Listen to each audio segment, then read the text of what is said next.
دوستو، عرب کے شہر مدینہ میں موجود اسلام کے آخری پیغمبر یعنی حضرت محمد صلی اللہ تعالی علیہ وسلم کی قبر کو کس نے نہیں دیکھا ہے؟ اصل میں نہ صحیح لیکن فوٹو یا ویڈیو میں تو ہر انسان نے ضرور دیکھا ہوگا۔ لیکن دوستو، آج کی اس ویڈیو میں ہم آپ کو اسلام کے آخری پیغمبر یعنی حضرت محمد صلی اللہ تعالی علیہ وسلم کی اس قبر سے جڑی ایک ایسی گھٹنا کے بارے میں بتائیں گے کہ جسے سن کر آپ سبھی لوگ حیران ہو جائیں گے۔ ہم آپ کو آج کی اس ویڈیو میں دو ایسے خطرناک جاسوسوں کے بارے میں بتائیں گے کہ جنہوں نے ایک بار پروفیٹ حضرت محمد صلی اللہ تعالی علیہ وسلم کی قبر سے ان کے جسد اطہر یعنی باڈی کو نکالنے کی کوشش کی تھی۔ نہ صرف کوشش کی بلکہ سرنگ کے ذریعے سے ایک ایسا راستہ بھی تیار کر لیا تھا جو زمین کے اندر ہی اندر پیغمبر حضرت محمد صلی اللہ تعالی علیہ وسلم کی قبر تک پہنچتا تھا، اور اس کے ذریعے سے وہ اندر ہی اندر قبر تک پہنچنا چاہتے تھے۔ دوستو، یہ کہانی ہے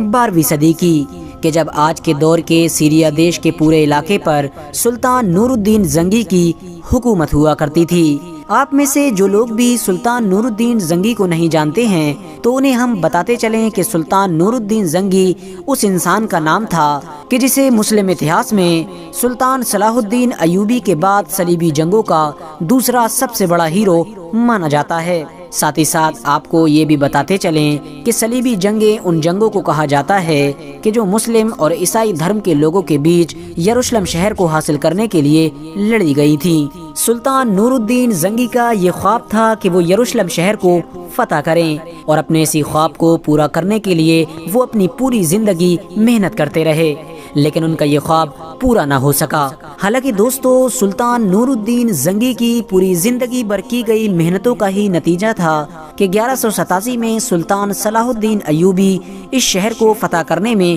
کامیاب ہو گئے تھے۔ لیکن دوستو، ان تمام چیزوں کے علاوہ جس وجہ سے سلطان نور الدین زنگی کو اتہاس میں سب سے زیادہ یاد کیا جاتا ہے، وہ وہی گھٹنا ہے کہ جس کے بارے میں آج کی اس ویڈیو میں ہم آپ کو بتانے والے ہیں۔ ہوا یہ کہ ایک بار جب رات میں تہجد کی نماز ادا کرنے کے بعد سلطان نور الدین زنگی اپنے بستر پر سوئے تو انہیں فوراً خواب نظر آیا۔ انہیں اپنے خواب میں پروفیٹ حضرت محمد صلی اللہ تعالی علیہ وسلم کے ساتھ ساتھ دو لوگ اور نظر آئے، اور وہ دونوں ہی لوگ بوڑھے ہونے کے ساتھ ساتھ بدصورت بھی تھے۔ سلطان نور الدین زنگی ابھی ان دونوں بوڑھوں کو دیکھ ہی رہے تھے کہ پروفیٹ حضرت محمد صلی اللہ تعالی علیہ وسلم نے فرمایا کہ سلطان، ان دونوں کے شر سے ہماری حفاظت کرو، یعنی ان دونوں کی برائی سے ہماری حفاظت کرو۔ یہ سنتے ہی سلطان نور الدین زنگی ایک دم سے چونک کر اٹھ گئے اور گھبرا کر فوراً وضو کیا اور 2 رکعت نفل نماز ادا کرنے کے بعد ایک بار پھر سے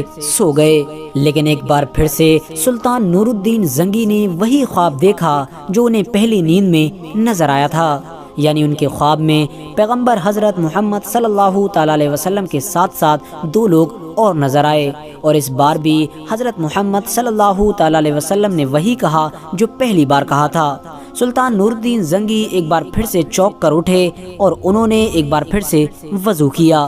وضو کرنے کے بعد 2 رکعت نفل نماز ادا کی اور تیسری بار پھر سے سو گئے۔ لیکن تیسری بار بھی سلطان نور الدین زنگی کو بالکل وہی خواب دکھائی دیا جو انہیں پہلے 2 بار دکھائی دے چکا تھا۔ تیسری بار جب سلطان نور الدین زنگی اپنی نیند سے جاگے تو گھبرا اٹھے اور یہ سوچنے پر مجبور ہو گئے کہ آخر ماجرا کیا ہے۔ کافی سوچ بچار کرنے کے بعد جب سلطان نور الدین زنگی کو کچھ سمجھ نہیں آیا تو انہوں نے اپنے سب سے خاص آدمی یعنی جمال الدین کو بلوایا اور جمال الدین سے اپنے اس خواب کو شیئر کیا اور انہیں صاف صاف بتایا کہ آخر میں نے ابھی 3 بار خواب میں کیا دیکھا ہے۔ سلطان نور الدین زنگی کے خواب کو سننے کے بعد جمال الدین نے سلطان کو یہ مشورہ دیا کہ مجھے لگتا ہے مدینہ شہر میں کچھ بڑا ہونے والا ہے، اسی لیے آپ کو چاہیے کہ آپ اپنے اس خواب کو خفیہ رکھیں اور جتنا جلدی ہو سکے مدینہ شہر کی طرف روانہ ہو جائیں۔ لہٰذا سلطان نے جمال الدین کے اس مشورے کو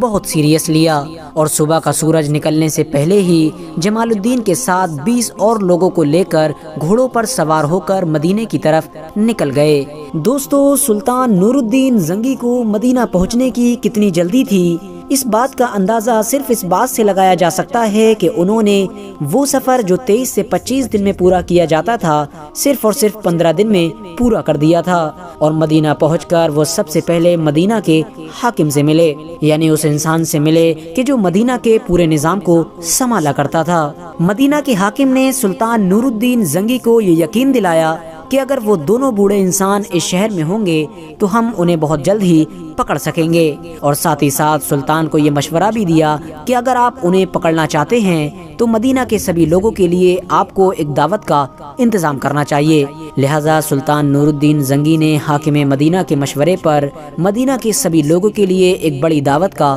انتظام کیا، جس میں مدینہ میں رہنے والے ہر ایک آدمی کو بلایا گیا۔ دعوت کے بعد سلطان نے دعوت میں آنے والے ہر انسان کو اپنی طرف سے ایک ایک کر کے تحفہ دینا شروع کیا، اور اسی بہانے سے ان دو شکلوں کو پہچاننے کی کوشش کی کہ جو انہیں خواب میں نظر آئی تھیں۔ دعوت میں آنے والے سبھی لوگ اپنا اپنا تحفہ لے کر اپنے گھروں پر واپس چلے گئے، لیکن سلطان کو وہ دونوں صورتیں نظر نہیں آئیں جس کو وہ بڑی شدت سے تلاش کر رہے تھے۔ سبھی لوگوں کے واپس چلے جانے کے بعد سلطان نے مدینہ کے حاکم سے پوچھا کہ کیا ابھی بھی مدینہ میں کوئی ایسا انسان رہ گیا ہے جو میری اس دعوت میں نہیں آیا تھا؟ اس پر مدینہ کے حاکم نے جواب دیا کہ ہاں، 2 ایسے فقیر ضرور ہیں کہ جو ابھی بھی آپ کی دعوت میں نہیں آئے تھے، لیکن وہ دونوں فقیر تو حد سے زیادہ نیک اور پرہیزگار ہیں۔ وہ ہمیشہ اللہ تعالیٰ کی عبادت میں ہی بزی رہتے ہیں، ان کو باہر کی دنیا سے کوئی مطلب نہیں ہے، اور نہ ہی وہ کسی کی دی ہوئی کوئی چیز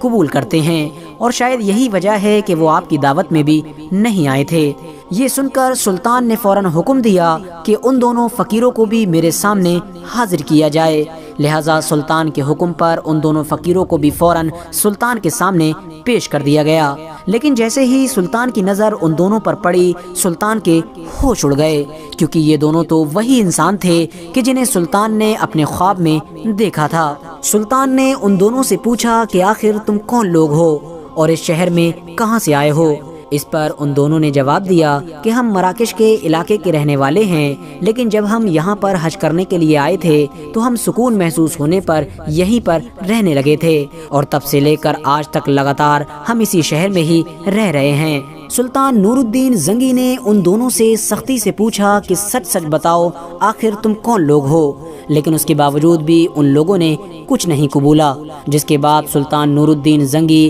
ان دونوں کے ساتھ ان کے کمرے میں پہنچے۔ سلطان نور الدین زنگی کو ان کے کمرے میں قرآن کے کچھ نسخے اور اچھی کتابوں کے علاوہ کچھ نہیں ملا، لیکن پھر اچانک سے سلطان کی نظر اس چٹائی پر پڑی کہ جو ان کے کمرے میں زمین پر بچھی ہوئی تھی۔ سلطان نے جب اس چٹائی کو ہٹایا تو اس کے نیچے ایک لمبی سرنگ موجود تھی، جسے دیکھ کر مدینے میں رہنے والے سبھی لوگوں کے ہوش اڑ گئے، کیونکہ دوستو یہ کوئی عام سرنگ نہیں بلکہ ایک ایسی سرنگ تھی کہ جو سیدھے پیغمبر اسلام یعنی حضرت محمد صلی اللہ تعالی علیہ وسلم کی قبر تک پہنچتی تھی، یعنی اس کے ذریعے سے انہوں نے ایک ایسا راستہ بنا لیا تھا کہ جو سیدھا ان کے کمرے سے پروفیٹ حضرت محمد صلی اللہ تعالی علیہ وسلم کی قبر تک پہنچتا تھا۔ سرنگ کا راز کھل جانے کے بعد اب تو لگ بھگ سارا ہی معاملہ کلیئر ہو چکا تھا، جس کی وجہ سے ان دونوں بوڑھوں کو فوراً گرفتار کر لیا گیا، اور سلطان نور الدین زنگی نے ان دونوں سے بڑی سختی کے ساتھ پوچھا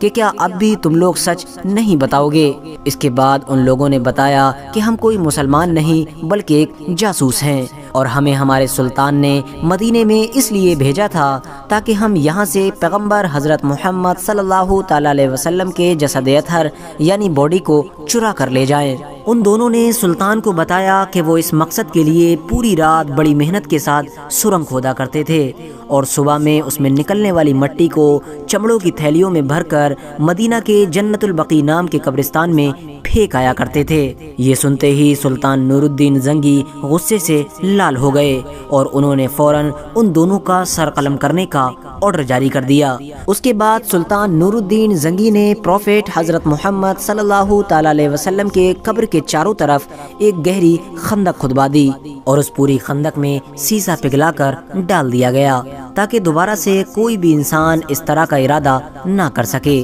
بعد میں مصر کے بادشاہ رکن الدین نے اسی خندق کے اوپر ایک جالی کے ذریعے سے قبر بھی بنوا دیا تھا تاکہ قبر پر آنے والے لوگوں کو آگے بڑھنے سے روکا جا سکے، کیونکہ دوستو ہم سبھی جانتے ہیں کہ آج بھی پروفیٹ حضرت محمد صلی اللہ تعالی علیہ وسلم کی خاص قبر تک جانے کی کسی بھی انسان کو اجازت نہیں دی جاتی ہے۔ حالانکہ دوستو اگر بات کی جائے سلطان نور الدین زنگی کے بارے میں تو انہیں حسن بن سبا کی اسی خفیہ فوج نے شہید کیا تھا کہ جس کے اوپر آلریڈی میں ایک ویڈیو بنا چکا ہوں۔ ویڈیو پسند آنے پر نہ صرف ویڈیو کو لائک کریں بلکہ اپنے فرینڈز کے ساتھ بھی ضرور شیئر کریں، اور اسی طرح کی نالجیبل اور ہسٹوریکل ویڈیوز ہمیشہ دیکھنے کے لیے ہمارے اس چینل کو سبسکرائب کر کے ساتھ ہی میں بیل آئیکن کو بھی پریس کر دیں۔